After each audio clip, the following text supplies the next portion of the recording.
வாழ்க்கையில் எவ்வளவோ பிரச்சனைகளை சந்தித்திருக்கலாம். ஆனால் பிரச்சனையே நினச்சிக்கிட்டு நாம் பின்னோக்கி போனால் அது எப்போ முடிவடையும்? அதை எதிர்த்து போராடணும். மேலே பட்டம் விடுறோம், காற்றுக்கு மேலே அது எதிர்த்து போராடி மேல் நோக்கி போகுது. வெறும் காய் தான் அந்த மாதிரி பறக்கக்குள்ள மனுஷனாகிய நாம் ஏன் எதிர்த்து போராட முடியுமில்ல? முடியாதுன்னு நினைக்காதீங்க, முடியும்னு நினைங்க.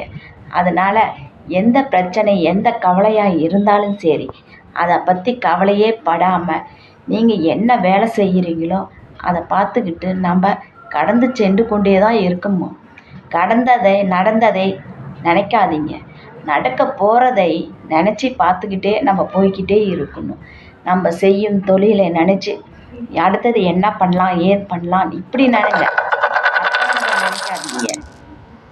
வாழ்க்கை நிம்மதியாக இருங்க.